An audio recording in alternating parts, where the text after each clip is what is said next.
Hello everyone, this is Nilesh Kumar. Welcome to my channel English attack with Nilesh Kumar once again.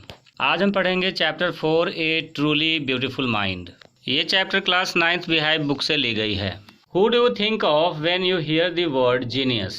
Who is a genius? What qualities do you think a genius has? तो बच्चों, जैसा कि आपने देखा कि इसमें genius words का रेपिटेशन हो रहा है, तो इसमें एक ऐसे व्यक्ति की बात हो रही है जो कि जीनियस थे एंड फॉरएवर जीनियस रहेंगे। 50 years after his death, Albert Einstein's genius still reigns। Albert Einstein के 50 साल की मृत्यु के बाद भी अभी भी वो जीनियस हैं पूरी दुनिया की नज़र में, and he will be for ever.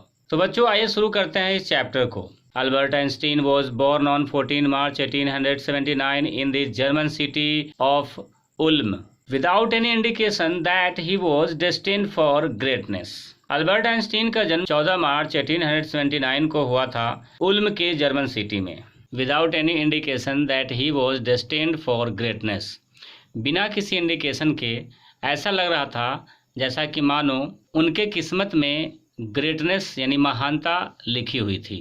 On the contrary his mother thought Albert was a freak. Freak means होता है एक अनयूजुअल चाइल्ड, जो कि दूसरे बच्चों की तरह ना बिहेव करता हो, ना सोचता हो। तो उसकी माँ का ऐसा मानना था उसके जन्म के समय, और वो उसके बारे में ऐसा सोचती थी।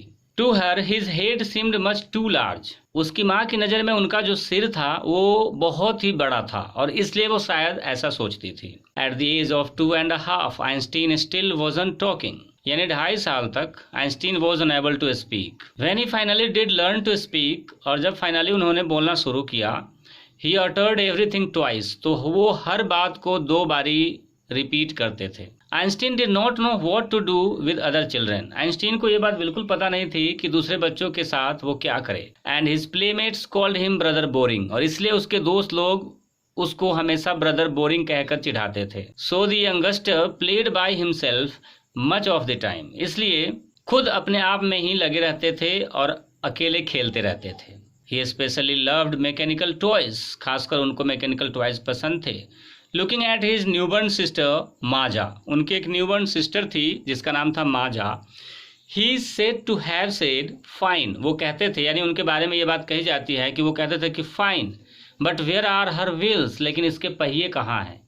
यानी जो आइंस्टीन थे वो अपनी न्यूबॉर्न जो सिस्टर थी माजा, उसको भी एक टॉयज की तरह यानी मैकेनिकल टॉयज समझते थे, और वो बोलते थे कि सब तो ठीक है लेकिन इसके पहिए कहाँ है। A headmaster once told his father that what Einstein chose as a profession wouldn't matter because he will never make a success at anything. एक बार हेडमास्टर ने उसके पिताजी से कहा कि आइंस्टीन एज अ प्रोफेशन वो क्या चूज करता है ये तो अलग की बात है, क्योंकि वो कभी भी किसी चीज़ में सक्सेस नहीं होगा।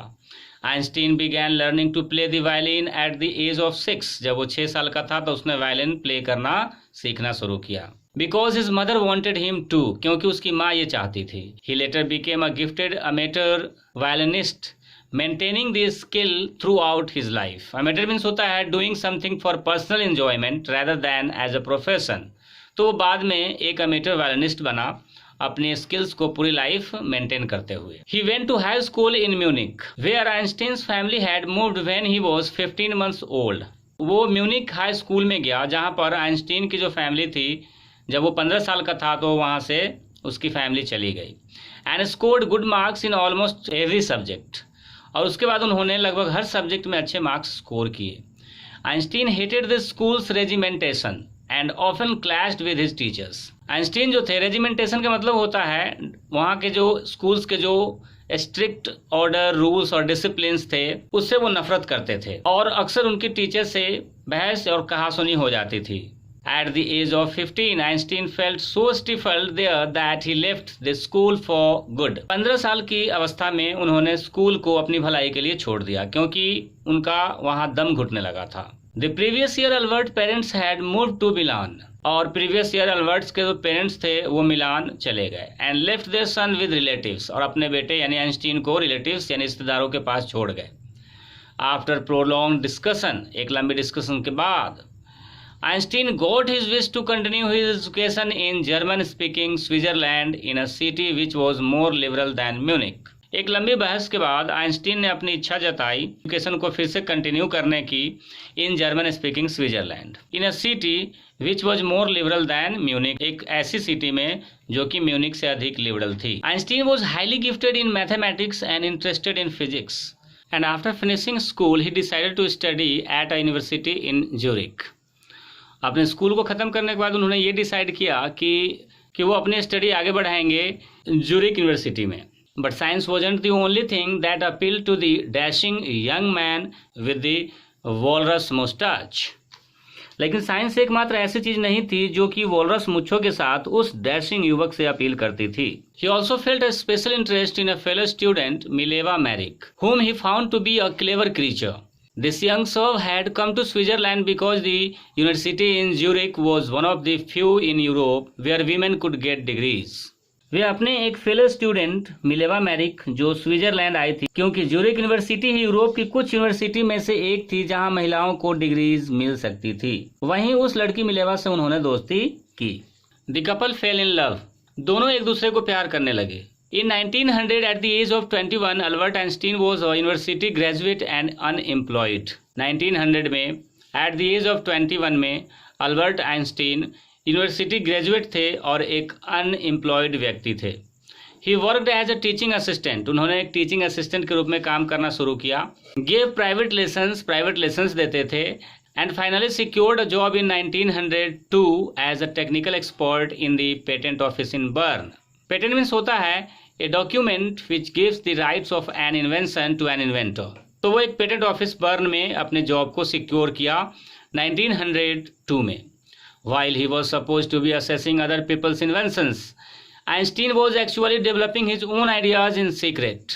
उनको पेटेंट दिया गया था अन्य लोगों के आविष्कारों को असेस करने के लिए लेकिन आइंस्टीन वास्तव में अपने विचारों को सीक्रेटली विकसित कर रहे थे। He is said to have jokingly called his desk drawer at work the Bureau of Theoretical Physics.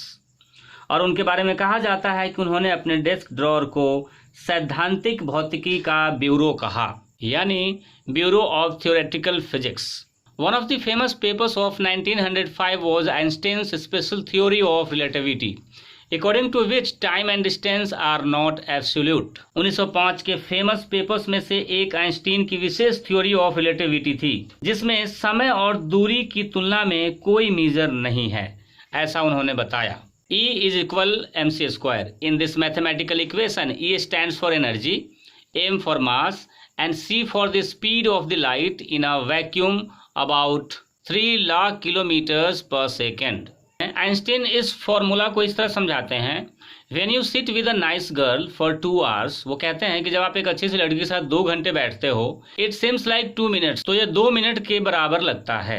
When you sit on a hot stove for 2 minutes, लेकिन जब आप एक हॉट स्टोव यानी गर्म स्टोव पे सिर्फ 2 मिनट बैठते हो, It seems like 2 hours, तो ये 2 घंटे के बराबर लगता है। That's relativity. और अल्बर्ट आइंस्टीन कहते हैं कि इसी को हम रिलेटिविटी कहते हैं। While Einstein was solving the most difficult problems in physics, his private life was unraveling. Unraveling का मतलब होता है starting to fail.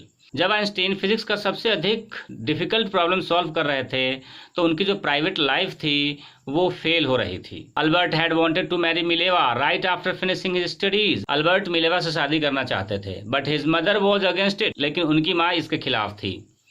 She thought Mileva, who was 3 years older than her son, was too old for him. Albert की माँ को ऐसा लगता था कि वो जो लड़की थी वो उनके बेटे से 3 साल बड़ी थी और उसके लिए बहुत ही बड़ी थी। She was also bothered by Mileva's intelligence. वो मिलेवा की इंटेलिजेंस यानी बुद्धि से भी परेशान थी। She is a book like you. उसकी माँ कहती थी कि वो एक बुक की तरह है, बिल्कुल तुम्हारी तरह। Einstein put the wedding of, और इसलिए उन्होंने अपनी शादी को कैंसिल कर दिया। The pair finally married in 1903, और इस तरह से उस जोड़ी ने 1903 में फाइनली शादी कर ली। एंड हैड 2 sons, और उनके 2 बेटे हुए। But a few years later, लेकिन कुछ साल बाद, द मैरिज फाल्टर्ड, उनकी शादी फाल्टर्ड यानी कमजोर पड़ गई। Mileva meanwhile was losing her intellectual ambition and becoming an unhappy housewife. Mileva अपनी इंटेलेक्चुअल एम्बिशन को खो रही थी धीरे धीरे, और वो एक अनहैप्पी हाउसवाइफ बन रही थी। After years of constant fighting, the couple finally divorced in 1919। और इस तरह से लगातार लड़ाई झगड़े के बाद फाइनली उन्होंने 1919 में डाइवोर्स यानी तलाक ले लिया। Einstein married his cousin Elsa the same year, और उसी साल आइंस्टीन ने अपनी कजिन एल्सा से शादी कर ली। In 1915, he had published his general theory of relativity, which provided a new interpretation of gravity. 1915 में उन्होंने अपनी एक general theory of relativity publish किया, जिसने ग्रेविटी यानी गुरुत्वाकर्षण की एक नई व्याख्यान प्रदान की थी। An eclipse of the sun in 1999 brought proof that it was accurate. और 1919 में सूर्य ग्रहण इस बात का प्रमाण देता है कि यह एक सटीक यानी accurate उदाहरण था। The newspapers proclaimed his work as a scientific revolution. और न्यूज़पेपर्स ने उनके काम को एक वैज्ञानिक क्रांति के रूप में घोषित किया। Einstein received the Nobel Prize for Physics in 1921. Einstein को फिजिक्स के लिए नोबेल प्राइज मिला 1921 में। He was served with honors and invitations from all over the world and lauded by the press. उन्हें दुनिया भर के सम्मानों और निमंत्रणों से नवाजा गया और प्रेस ने भी उनकी सराहना की। When the Nazis came to power in Germany in 1933, Einstein emigrated to the United States. जब 1993 में जर्मनी में नाजियों की सत्ता आई तो आइंस्टीन संयुक्त राज्य अमेरिका चले गए। 5 years later, the discovery of nuclear fission in Berlin had American physicists in an uproar. 5 साल बाद बर्लिन में परमाणु विखंडन की खोज से अमेरिकी भौतिकवादों में खलबली मच गई। Many of them had fled from fascism. और उनमें से बहुत सारे फासिज्म से भाग चुके थे। जस्ट एज आइंस्टीन हैड, बिल्कुल आइंस्टीन की तरह। And now they were afraid the Nazis could build and use N atomic bomb. और अब वे डरे हुए थे कि नाजीज एटम बॉम्ब बनाकर उसका उपयोग कर सकते हैं। At the urging of a colleague, एक दोस्त के अर्ज करने पर Einstein wrote a letter to the American president Franklin D Roosevelt on 2 August 1939।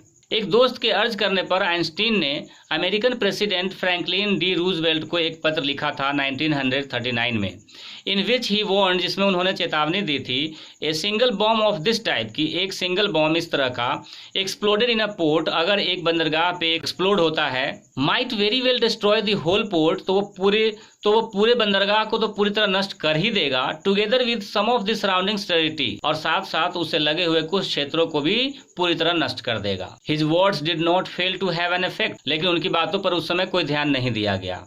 The Americans developed the atomic bomb in a secret project of their own, और Americans ने secretly atomic bomb develop कर लिया and dropped it on the Japanese cities of Hiroshima and Nagasaki in August 1945, और उसको Japanese cities Hiroshima और Nagasaki में अगस्त 1945 में गिरा दिया।